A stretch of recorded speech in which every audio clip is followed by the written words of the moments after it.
Marcus Cole stepped off the transport shuttle and took his first breath of recycled air aboard Valantor Galactic Academy, and in that moment he knew he was completely alone among the stars. The station stretched before him like a city floating in space, with towers of glass and metal reaching toward artificial skies, and gardens filled with plants from 100 different worlds. It was the most beautiful thing he had ever seen, and also the most terrifying. He was the first human ever admitted to this place, and everywhere he looked, alien faces turned to stare at him with expressions ranging from curiosity to open disgust. A group of Cathari students blocked his path as he walked toward the registration hall. They stood nearly 8 feet tall, with scales that shimmered like emeralds and eyes that held nothing but contempt. "So this is the human," one of them said, his voice deep and mocking. "I heard they die after only 80 years. What is the point of educating something so temporary?" Marcus kept his face calm, even though his heart was pounding in his chest. He had prepared himself for this, had known that coming here would mean facing hatred and scorn from beings who saw his species as nothing more than clever animals. "Excuse me," he said quietly, stepping around them. "I need to get to registration." Their laughter followed him down the corridor, but he did not look back. The registration officer was a Vorian, a being made of living crystal whose body caught the light and scattered it into rainbows. She looked at Marcus with what might have been pity, though it was hard to read emotion on a face made of gemstone. "Human student Marcus Cole," she said, her voice like chimes in the wind. "You have been assigned quarters in the East Wing, Section 7. Your classes begin tomorrow at the 6th hour. Do you have any questions?" "No, thank you," Marcus replied, taking his datapad and turning away before she could see the doubt in his eyes. His quarters were small but clean, with a window that looked out at the endless black of space, dotted with distant stars. He sat on the edge of his bed and allowed himself one moment of weakness, one moment to wonder if he had made a terrible mistake, but then he remembered why he had come. Earth had only joined the Galactic Concord 5 years ago, and in that time humanity had been treated like newcomers at a party, where everyone else had known each other for thousands of years. The other species tolerated humans, but did not respect them. Saw them as children playing at being civilized. Marcus had sworn to change that, had promised himself that he would prove humanity worthy of respect, even if it killed him. And so he stood up, straightened his uniform, and began to unpack his things with steady hands. The first weeks at the academy were harder than anything he had ever experienced. His instructors seemed surprised every time he answered a question correctly, as if they expected him to fail at even the simplest tasks. His fellow students either ignored him completely or went out of their way to make his life difficult. The Cathari knocked his books from his hands in the hallways. The insectoid Vrixtai refused to sit near him in class, claiming his smell was offensive. Even the normally peaceful Luminari seemed uncomfortable in his presence, but Marcus did not give up. He studied twice as hard as anyone else, spending long hours in the library reading texts that had never been translated into human languages. He trained in the combat halls until his muscles screamed and his hands bled. He smiled at every insult and responded to every act of cruelty with quiet dignity. And slowly, so slowly that he barely noticed it happening, some of his classmates began to change their minds about him. A Vorian named Kristallos started sitting next to him in astrophysics class, asking questions about human music and art. A young Cathari, whose scales were still soft with youth, began to nod at him in the hallways instead of sneering. But the one who watched him most closely was someone Marcus had never expected to notice him at all. Princess Salith Vindora of the Etherine Empire was the most important student at the academy, the sole heir to a dynasty that had ruled 1,000 worlds for 10,000 years. She was beautiful in a way that made Marcus's heart ache, with skin like moonlight and eyes that held the depth of galaxies. She moved through the academy surrounded by guards and attendants, and other students practically threw themselves at her feet, hoping for a moment of her attention. Marcus had assumed she did not even know he existed, but he was wrong.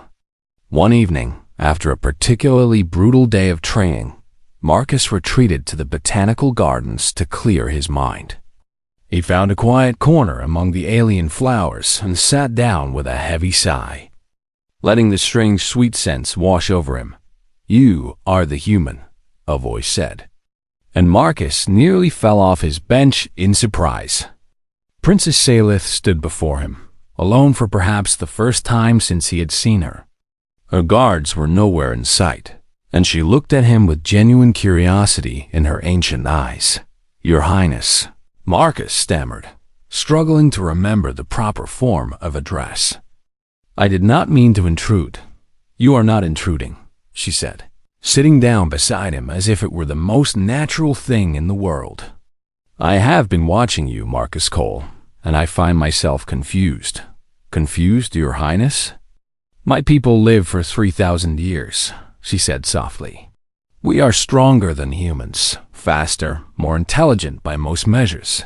And yet, you keep fighting, keep trying, even though everyone tells you that you do not belong here. Why?" Marcus thought about her question for a long moment before answering. "Because giving up would prove them right," he said finally. "Because if I quit, then every human who comes after me will be seen as a quitter too. I am not just fighting for myself. I am fighting for everyone back home who will never get this chance."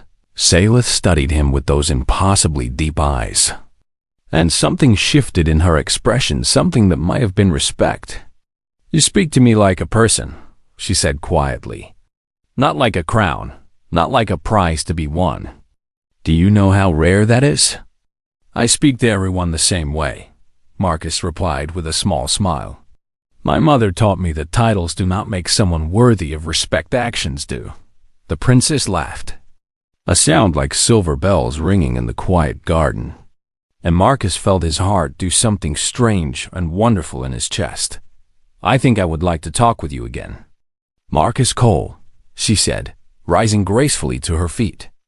"Perhaps you could tell me more about these humans who are too stubborn to know when they are beaten." And with that she was gone, disappearing into the shadows of the garden like a dream. Marcus sat alone among the flowers for a long time after she left, his mind spinning with questions and possibilities. He had come to this academy hoping to prove humanity's worth, never imagining that he might find something more. But as he looked up at the artificial stars glittering above him, he could not help but wonder, what would tomorrow bring? Marcus opened his eyes to soft light and the gentle hum of advanced technology, and for a long moment he did not know where he was or how he had gotten there. His body felt strange, rebuilt in ways he could not fully understand. Where there should have been pain, there was only a distant echo. And when he lifted his hand to his face, he saw that the scars were already fading. "You are awake," a familiar voice said. And Marcus turned his head to find Princess Salith sitting beside his medical pod, her eyes red from crying and her face pale with exhaustion. "The doctors said you would sleep for at least another week. But I suppose humans do not listen to doctors either." Marcus tried to smile, but his lips felt strange and new. "How long was I unconscious?" 12 days, Salith replied. 12 days while the best medical technology in the galaxy put your body back together piece by piece. You died 3 times on the operating table. Marcus, your heart simply stopped, and 3 times they brought you back. "I am too stubborn to stay dead," he said weakly, and she laughed even as fresh tears spilled down her cheeks. "The whole galaxy knows what you did," she told him, taking his hand in hers. "The footage from the celebration has been viewed billions of times. They are calling you the human guardian. The boy who killed 3 Drakeville assassins with nothing but a stolen weapon and pure determination." Marcus felt a flush of embarrassment creep up his neck. "I did not do it for fame or glory." "I know," Salith said softly. "That is why it matters so much." She was quiet for a moment, her ancient eyes studying his face as if memorizing every detail. When she spoke again, her voice was heavy with emotion and purpose. "My people owe you a debt that can never be repaid, Marcus Cole. You saved the last heir of the Veendora bloodline, protected a dynasty that has stood for 10,000 years. My father, the Emperor, wishes to shower you with honors and titles and wealth beyond measure. I do not want any of that," Marcus said quickly. "I did not save you for rewards. I know that too," Salith replied with a small smile. "Which is why I want to offer you something different, something far more significant than gold or titles. I want to offer you the right of eternal binding." Marcus blinked in confusion. "I do not know what." That means Salith took a deep breath before explaining. "Among my people, there is an ancient tradition that allows a member of the royal family to choose one being as their eternal guardian. Not a servant or a bodyguard, but a partner, someone bonded to them at the deepest level of their soul, sworn to protect them until death and beyond. And you want to choose me?"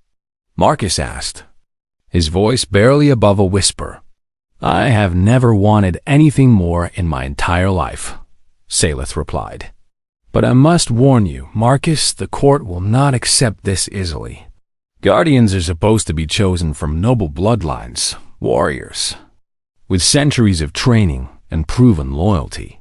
You are human, young, with a lifespan that seems like barely a heartbeat to my people. Then why me?" Salith squeezed his hand tighter. "Because in 12 days of sitting beside this pod, I have had time to think about what truly matters. I have been surrounded by noble warriors my entire life, beings of incredible power and ancient wisdom, and not one of them has ever made me feel the way you do. Not one of them would have charged into certain death just because I needed help." She paused, and when she continued, her voice was fierce, with conviction. "You did not save me because it was logical or because you expected something in return. You saved me because it was right, because your human heart could not stand by while someone was in danger. That is worth more than all the noble blood in the galaxy." Marcus was silent for a long moment, his mind racing with the weight of her words. This was not just an honor, it was a commitment that would change his entire life, bind him to this alien princess for as long as he lived. But when he looked into her eyes, he saw something that made the decision easy. He saw hope and loneliness and a desperate need for someone who would see her as more than just a crown. "Yes," he said simply. "I accept." 1 week later, the grand chamber of the Etherine embassy was filled with the most powerful beings in the galaxy, all gathered to witness a ceremony that had not been performed in over 1,000 years. The Etherine court was in an uproar. Nobles whispered furiously about the insult to their bloodlines, about the danger of binding their princess to such a short-lived and primitive creature. Some openly called for the ceremony to be stopped, but Salith stood before them all, her head held high and her voice ringing with authority. "I have heard your objections," she said, her words silencing the crowd.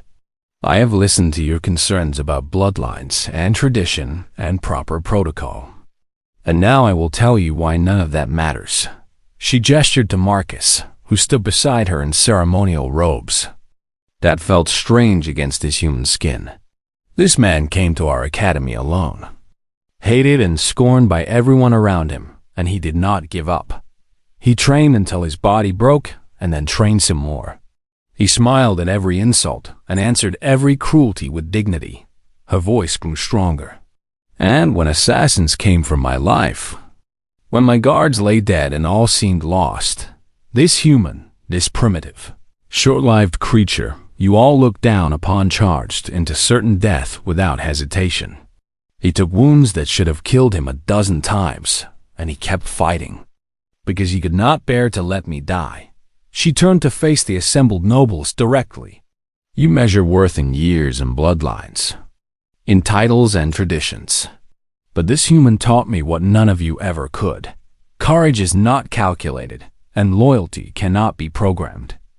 He did not save me because it made sense. He saved me because it was right. The chamber was utterly silent. Salith turned to Marcus, her eyes shining with emotion. Marcus Cole of Earth, I offer you the right of eternal binding. Will you accept the duty of my guardian? To protect me with your life and stand beside me until your final breath? Marcus knelt before her, his heart pounding so hard he was sure everyone could hear it. I will, he said. I swear it on my life, on the honor of my people, on everything I am and everything I hope to become. I will be your guardian, now and always. Salith placed her hands on his head, and ancient words in a language older than humanity spilled from her lips. Light erupted between them, warm and golden, and Marcus felt something click into place deep within his soul. The bond was sealed. When he rose to his feet, he was no longer just Marcus Cole, the human student.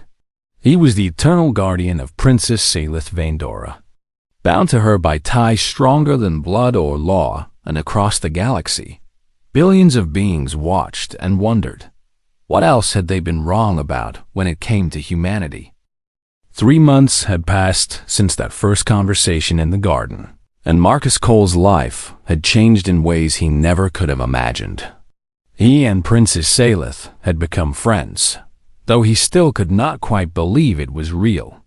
They met in secret, away from the watching eyes of her guards and the gossiping mouths of the court, talking about everything and nothing until the artificial dawn broke over the station. She told him about the weight of her crown, about how lonely it was to be surrounded by people who only saw her title. He told her about Earth, about blue skies and green forests and the stubborn spirit of humanity that refused to die. And with each conversation, Marcus felt something growing between them, something fragile and precious that neither of them dared to name. But the galaxy did not care about their quiet friendship. Outside the walls of the Academy, dark forces were moving, and war was coming. The Drakeville hegemony had been enemies of the Etherian Empire for centuries, and the current warlord, a brutal creature named Kefzaros, had sworn to destroy the royal bloodline once and for all. Princess Salith was his primary target, the symbol of everything he hated, and tonight, at the Academy's centennial celebration, his assassins would strike. Marcus knew nothing of this as he put on his formal uniform and made his way to the Grand Hall. The celebration was the biggest event of the year, with students and dignitaries from across the galaxy gathered to honor the Academy's 100 years of excellence. He spotted Salith across the crowded room, resplendent in a gown that seemed woven from starlight itself. She caught his eye and smiled, a secret smile meant only for him. And his heart soared. The first explosion came without warning. One moment the hall was filled with music and laughter. The next, flames erupted from the main entrance and screams tore through the air. Marcus was thrown to the ground by the force of the blast, his ears ringing and his vision blurred. When he looked up, he saw chaos. Figures in black armor were pouring through the smoke, cutting down anyone who stood in their way. They moved with inhuman speed and precision, their phase blades glowing with deadly light. Drakeville assassins, Marcus realized with horror. They had come for the princess.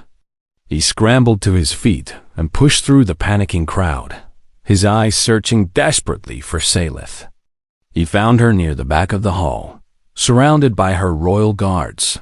But even as he watched, the assassins closed in. The guards fought bravely, but they were outmatched. The Drakeville had studied their every move, knew their protocols and patterns, and exploited every weakness. One by one, the defenders fell. Marcus ran. He did not think about the odds, did not calculate his chances of survival. All he knew was that Salith was in danger, and he would die before he let them take her. He grabbed a fallen guard's weapon, a pulse pistol that felt strange and heavy in his human hands, and kept running. The last guard fell just as Marcus reached them, and suddenly it was just Salith and 3 Drakeville assassins. "Get behind me," Marcus said, his voice steady despite the terror coursing through his veins. The lead assassin laughed. A harsh mechanical sound filtered through his helmet. A human? You think to stop us, little creature? We have killed warriors with 10 times your strength. Maybe, Marcus replied. But you have never killed me. And then he attacked. The Drakevol were faster than him, stronger than him, better trained in every possible way. But Marcus fought with something they could not understand, could not predict. He fought with desperation. He did not follow the proper forms, did not move in the patterns their algorithms expected. He ducked and rolled and improvised, using the environment as a weapon, throwing chairs and tables into their path, firing wildly to force them back. The first assassin went down when Marcus shattered a decorative fountain and sent shards of crystal into his visor. The second fell when Marcus tackled him into a support pillar and fired, point blank into his chest. But the third was the deadliest of them all, and his blade found Marcus again and again. Pain exploded through Marcus's body as the phase blade cut into his shoulder, his side, his leg. Blood poured from wounds that would have killed a lesser man. But still, he did not stop. Could not stop. Why do you keep fighting? The assassin demanded, genuine confusion in his voice. You are dying. There is no logic in this. Marcus smiled through the blood on his lips. That is the difference between us, he gasped. I do not need logic. I just need to protect her. With the last of his strength, he lunged forward, driving his shoulder into the assassin's chest and knocking them both to the ground. The phase blade clattered away, and Marcus's hands found the assassin's throat. He squeezed. The Drakevol thrashed and fought, but Marcus held on with the stubbornness of a species that had survived ice ages and extinctions and every disaster the universe had thrown at them. He held on until the assassin stopped moving, until the light faded from those cruel eyes. Then he collapsed. Salith caught him before he hit the ground, her beautiful face streaked with tears. Marcus, Marcus, stay with me. Help is coming. Please hold on. He tried to smile for her, tried to tell her that everything would be okay. But the darkness was closing in, and his strength was finally failing. The last thing he heard before losing consciousness was her voice, calling his name over and over like a prayer. When reinforcements finally arrived, they found a scene that would become legend across the galaxy. 3 elite Drakevol assassins lay dead, defeated not by an army, but by a single human student, a student who had refused to give up, who had fought beyond all reason and logic, who had taken wounds that should have killed him 10 times over and kept fighting anyway. The medics rushed Marcus to the emergency bay, working frantically to save his failing body. The damage was severe, almost certainly fatal for anyone else. But human stubbornness extended even to the cellular level, and Marcus Cole refused to die. News of the attack spread across the galaxy like wildfire. Every newsfeed, every information network, every corner of civilized space was talking about the human who had saved the Etherean princess. Some called him a hero. Others said he was simply too stupid to know when he was beaten. But everyone, regardless of their opinion, was forced to admit one undeniable truth. They had underestimated humanity. And Princess Salith Vendora, sitting vigil beside his medical pod with tears still drying on her cheeks, knew that her life had changed forever. This human had been willing to die for her without hesitation, without calculation, without any hope of reward. He had simply seen her in danger and acted. In 3,000 years of life, surrounded by nobles and warriors and beings of incredible power, she had never known anyone like him. And as she watched his vital signs slowly stabilize, watched his stubborn human body fight its way back from the edge of death, she made a decision that would shake the foundations of her empire. The ceremony was over, but Marcus Cole's true test had only just begun. Being chosen as the princess's eternal guardian was not a reward or an honor. It was a crucible designed to forge the deadliest protector in the galaxy. And many who had come before Marcus had died in the attempt. On the first day of his training, Marcus met his instructors, 7 of the most lethal warriors in the Ethering Empire, beings who had spent centuries perfecting the art of combat and protection. They looked at him with barely concealed doubt in their ancient eyes. "So this is the human," said Master Kelfros, a scarred veteran whose blade had ended more lives than Marcus could count. "He is small, weak, and will likely be dead before he lives long enough to be useful. But the princess has chosen him, so we will do our best." The training was brutal, beyond anything Marcus had ever experienced. He woke before dawn and trained until long after the artificial stars appeared in the station's simulated sky. He learned a dozen different fighting styles, each one more complex than the last. He studied poisons and antidotes, assassination techniques and countermeasures, the subtle arts of court politics and the brutal reality of combat. His body was pushed to its absolute limits and then pushed further still. He broke bones that had to be healed overnight so he could train again the next morning. He failed and fell and was beaten down more times than he could remember, but he never gave up. "Why do you keep getting up?" Master Kelthros demanded one evening after knocking Marcus to the ground for the 100th time that day. Any sensible being would have quit by now. "Why do you insist on this foolishness?" Marcus wiped blood from his lip and climbed back to his feet. "Because the princess is counting on me," he said. "Because somewhere out there, enemies are training just as hard to kill her. And if I quit now, I will fail her when she needs me most." Something shifted in the old master's eyes, something that might have been respect. From that day forward, the training became different. Still brutal, still punishing, but now there was a purpose behind it that went beyond mere testing. The masters began to teach Marcus in earnest, sharing secrets that had been passed down for millennia, and Marcus learned.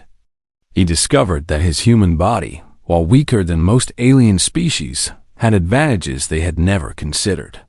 He could push through pain that would incapacitate others, could recover from injuries that would be permanent for beings with less adaptable biology. His emotions, so often mocked as primitive, became weapons when properly channeled. His instincts could not be predicted by algorithms, and his willingness to improvise made him unpredictable in ways that traditional warriors found impossible to counter. But physical training was only part of his education. Marcus also had to learn the treacherous landscape of the Ethering Court, where words could be as deadly as blades, and a single mistake could destroy centuries of careful planning. He studied history and law, learned to identify the subtle signs of manipulation and deceit, and he needed every bit of that knowledge, because the court was determined to break him. Rival nobles saw Marcus as an insult to their bloodlines and did everything in their power to disgrace him. They arranged accidents during training sessions, tried to poison his food, spread rumors designed to turn the princess against him. Lord Vexendris, whose family had hoped to see one of their own chosen as guardian, was particularly vicious. He challenged Marcus to an honor duel, confident that his centuries of experience would easily defeat the young human. The duel was held in the ancient arena beneath the imperial palace, with thousands watching from the stands above. Lord Vexendris moved with the grace of a predator, his blade singing through the air in patterns perfected over 500 years. But Marcus did not fight like an Ethering. He broke every rule of formal combat, using tricks and feints that no honorable warrior would employ. He threw sand in his opponent's eyes, used the arena's pillars for cover, attacked from unexpected angles that forced Lord Vexendris to abandon his careful techniques. The duel ended with Marcus's blade at the noble's throat and the crowd in stunned silence. "Yield," Marcus said calmly, "or do not. The choice is yours." Lord Vexendris yielded, his face burning with shame, and from that day forward, the challenges became less frequent. The court had learned that this human might not fight fairly, but he fought to win. Through all of this, Marcus's bond with Salith only grew stronger. They trained together when her duties allowed, and she proved to be a formidable warrior in her own right. They debated philosophy in the gardens, argued about politics and poetry, and the nature of the universe. They learned each other's secrets and fears and dreams, and somewhere along the way, without either of them quite realizing it, their partnership became something deeper. Marcus caught himself watching her when she was not looking, memorizing the way light played across her silver hair. Salith found excuses to touch his hand, to stand closer than protocol demanded. Neither of them spoke of what was growing between them, but it was there, burning quietly like a star about to be born. Then the war came. The Dragval hegemony had been building its forces for years, waiting for the right moment to strike. When their fleets finally moved, they swept across the border systems like a plague, destroying everything in their path. Warlord Kethzaros broadcast a message to the entire galaxy, his cruel face twisted with hatred. "The Aetherine Empire has stood too long," he declared. "I will tear it down stone by stone, and I will personally execute every member of the royal bloodline. This is not a war. This is an extermination." Princess Salith was forced to take command of the Imperial forces, while her father, the Emperor, lay dying of a mysterious illness, an illness that Marcus suspected was not natural. Suddenly, she was no longer just a princess, but a war leader, making decisions that would determine the fate of billions, and Marcus stood beside her through it all. He was there when she received news of defeats, when entire fleets were destroyed, and worlds fell to the enemy. He was there when she had to order soldiers to their deaths. When the weight of command threatened to crush her spirit, he held her when she cried in private, reminded her of her strength when she doubted herself, fought beside her in battles that seemed hopeless. "Why do you stay?" she asked him one night, after a particularly devastating loss. "This war could kill us both. You could leave, find safety somewhere, live out your human lifespan in peace."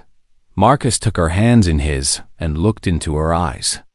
"Because I made you a promise," he said. "And because there is nowhere in this galaxy I would rather be than right here with you, no matter what comes next." She kissed him then, for the first time, and the universe seemed to hold its breath. "Then we fight together," she whispered against his lips. "Until the end, whatever that end may be." Marcus smiled, the same stubborn smile he had worn since the day they first met. "Together," he agreed. "Always." The final battle had come at last. Above the Aetherine throne world, two massive fleets clashed in a storm of fire and light. Ships exploded like dying stars, and the void of space was filled with the screams of the dying transmitted across every frequency. The Dragval had broken through the outer defenses, and now their invasion force was descending upon the Imperial Palace itself.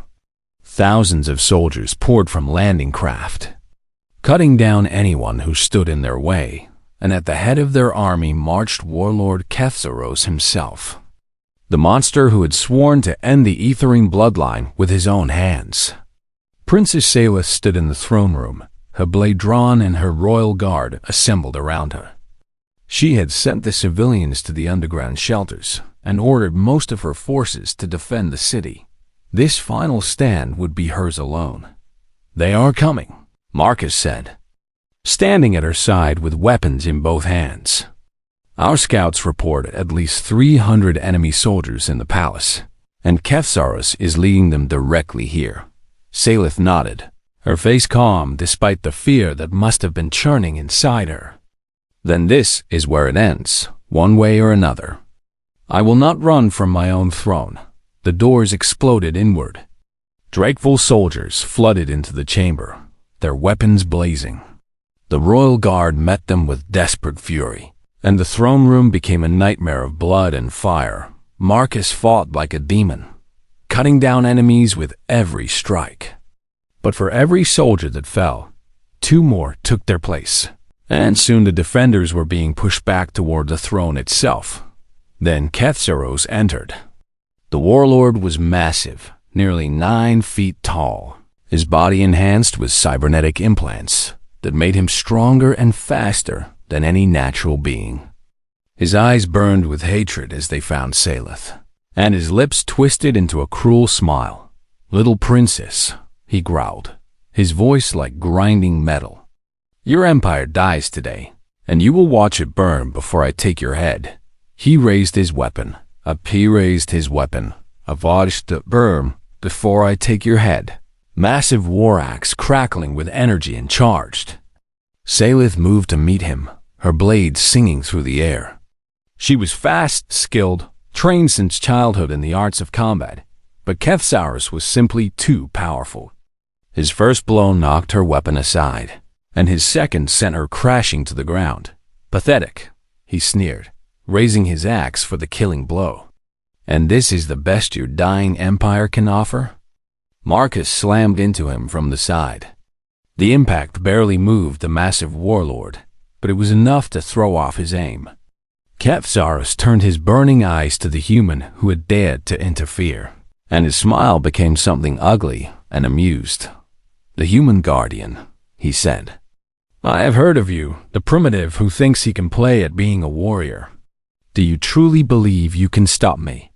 "I do not need to stop you," Marcus replied, settling into a fighting stance. "I just need to kill you," Kethzeros laughed, a sound like thunder rolling across a battlefield. "Then come, little human. Show me what your pathetic species can do." What followed was not a proper duel. It was a brutal, desperate struggle for survival. Kethzeros was stronger than anything Marcus had ever faced. His enhanced body moved with terrifying speed, and every blow from his axe could have split Marcus in two. The warlord fought with the confidence of someone who had never known defeat, and that was his weakness. Marcus did not fight fair, did not follow the rules that Kethzeros expected. He ducked and weaved, used the environment as a weapon, attacked from angles that no trained warrior would consider. He took wounds that should have stopped him, deep cuts across his arms and chest, a gash along his ribs that made every breath agony. But he kept fighting. "Why will you not die?" Kethzeros roared in frustration, his careful techniques giving way to wild, angry swings. "You are nothing, a mayfly, a creature barely worth noticing. Why do you keep getting up?" Marcus spat blood and smiled that stubborn smile. "Because I made a promise," he said. "And humans do not break their promises." He lunged forward, deliberately taking a hit that carved a line of fire across his shoulder, and drove his blade deep into the gap between Kethzeros' armor plates. The warlord screamed.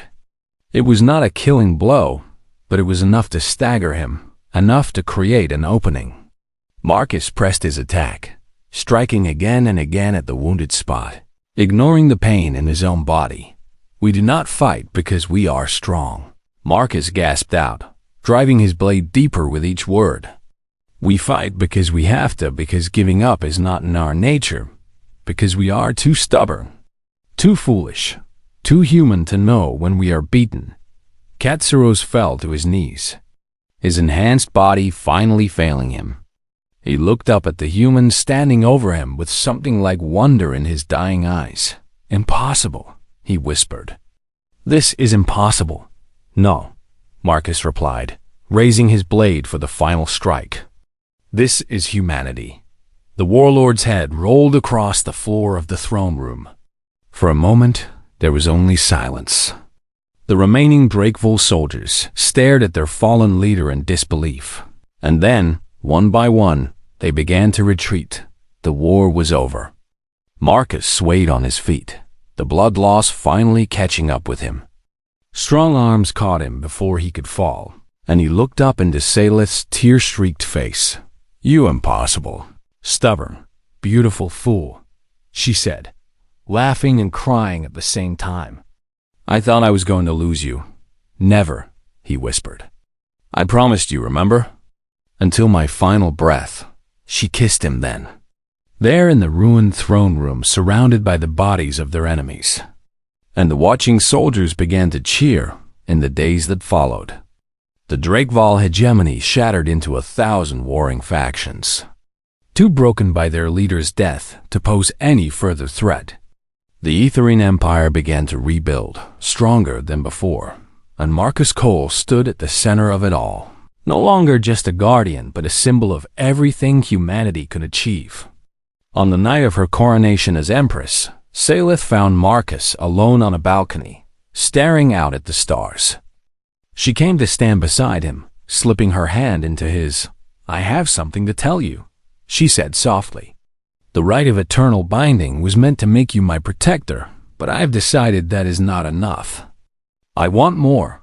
Marcus turned to look at her, his heart suddenly pounding. "More?" "I want you as my equal," she said, her ancient eyes shining with love. "Not just as my guardian, but as my partner in all things. I choose you, Marcus Cole. For whatever years we have together, I choose you." He pulled her into his arms and held her close. "Then I will make every year count," he promised. "Every day, every hour, every moment, I will spend them all loving you." And he kept that promise. Centuries later, the story of the human guardian would be told across the galaxy. How a young man from a primitive world had risen to stand among the stars, had loved an empress, and changed the course of history. Statues were built in his honor. Songs were sung of his bravery. And humanity's place in the galactic concord was never questioned again. But in the private archives of the Aetherian throne, there was a simpler record. A human who had refused to give up, who had fought for what he believed in, who had loved with all his heart until his final breath, and an empress who had loved him back. Every stubborn, impossible, wonderful moment. The stars remember many things, but perhaps none so beautiful as this, that in a universe of ancient powers and immortal beings, it was a short-lived human who proved that courage and love could change everything, and that is a story worth telling. Now and forever, until the last star burns out and the universe falls silent at last.